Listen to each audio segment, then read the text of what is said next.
Take the bowling ball to your head, dude. Take that bowling ball. Take this. Oh, messing. I'm just so good. Yes. I'll take this guy out of the yellow. Yellow move. Come on. Chainsaw. Die. The minigun. No. There's minigun. No. There's minigun. Oh. Man, that was awesome. I wish D&D felt like that. Wait. Why doesn't D&D feel like that?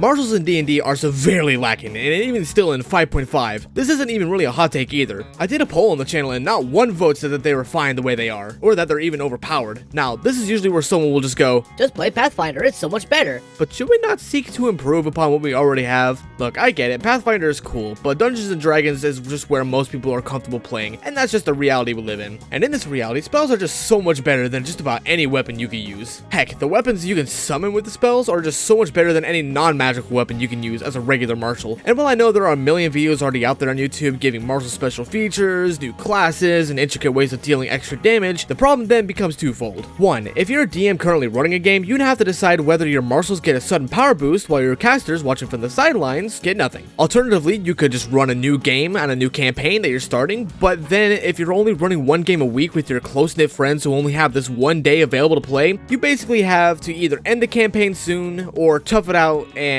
wait until you start a new game. And two, if you're a player, you now have the impossible challenge of trying to convince your DM to add all these features and abilities to the game out of nowhere. And now, that DM faces all the same challenges as mentioned before, which really makes it even less likely that you'll even get to see these features in a game. To me, the best way of improving a martial is going as simple as possible. And fortunately for us, my first suggestion is a very easy fix that has the potential to help casters in a minor sense, but helps martials far better.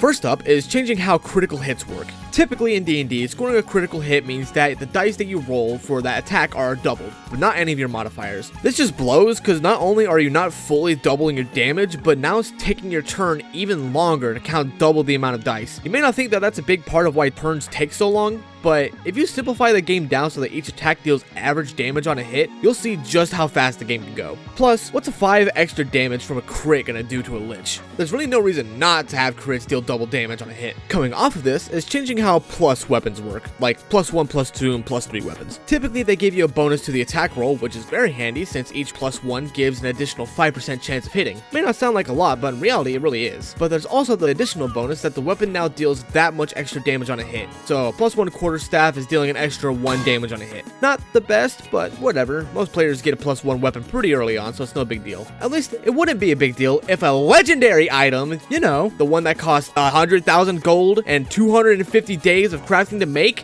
yeah, those only deal 3 extra damage per hit. Are we joking? 3 damage. The mythical mace of obliteration, gifted to the ancient adventurer by the gods themselves, is dealing the equivalent of a dagger's base damage as extra damage on a hit.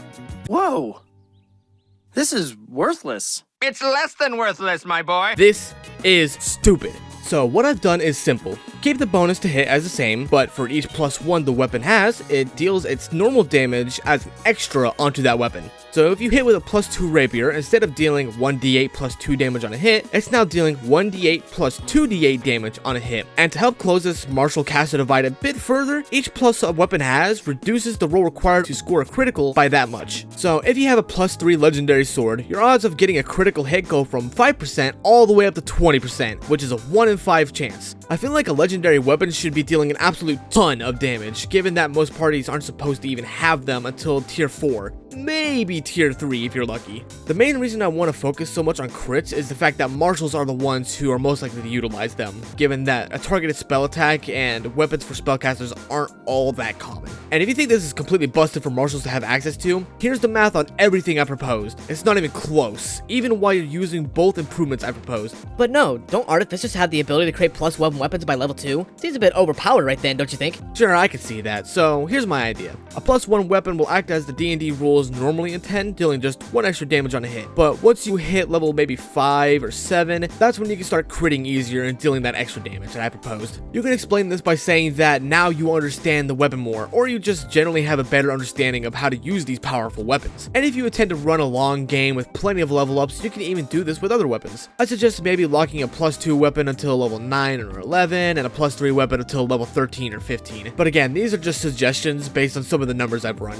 If you want to give your players free reign with a +3 legendary weapon right at level 1, go for it. Though, I do think it'd be fun to incentivize sharing the weapon, or just straight up make it cursed. No, you said these were going to be easy things to incorporate into your games. I'm actually trying to convince my DM to let me be a stronger martial without dealing a metric ton of damage in one turn. Yeah, I get it. Weapons like these are typically reserved for mid to late game. A flame tongue weapon, which only deals 2d6 extra damage on a hit, is rare. So here's my next solution, and it's one that 5.5e really came in clutch with.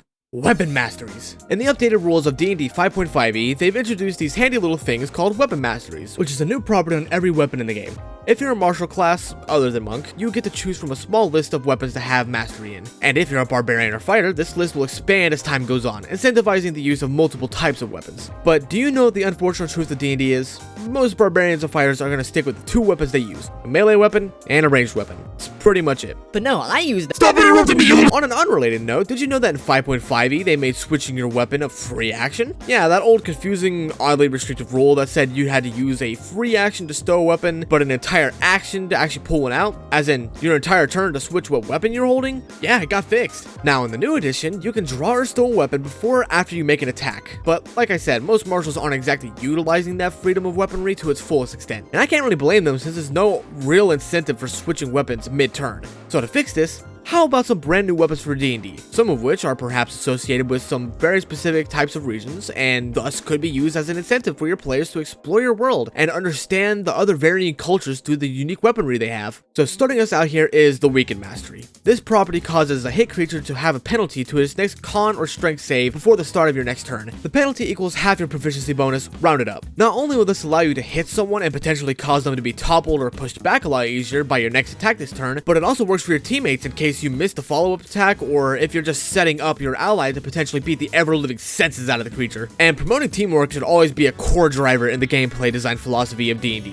in my opinion at least. Then there's Knock, which is basically the same thing as Weaken, but just for dexterity saving throws, since dex saves are just so common and have a whole lot more importance in the game. And to continue the trend of incentivizing switching weapons, up next is Blindside. If you hit a creature with some other weapon on this turn first, you can blindside your opponent by switching to using this weapon instead, allowing you to add your proficiency bonus to the damage you deal once per turn. The weapons with this mastery are more certainly small, light, or very easily hideable weapons that could surprise your opponent. Suddenly, making these offhand attacks is going to be a lot more beneficial without having to take a feat in a dedicated fighting style. The final mastery I've added is Disarm. It functions pretty much the exact same as the Battlemaster Fighter's disarming attack. But that's not fair. That should be for this subclass and not every martial. You know, I actually would agree if it weren't for the fact that the Battle Masters don't have to have a dedicated weapon mastery for this feature, and they get to add additional damage when they attempt to disarm an enemy. Simply giving the option to try disarming someone when you hit them is something that realistically won't come up too often in a game full of monsters and wizards that don't use weapons, but it's still a very handy tool to keep on you, especially if your campaign centers around fighting humanoids a lot. Now with these custom weapons out of the way, is there anything else we can really do to help martials out? Well, I'm not sure. They're pretty much solid in every way that isn't requiring a lot of utility,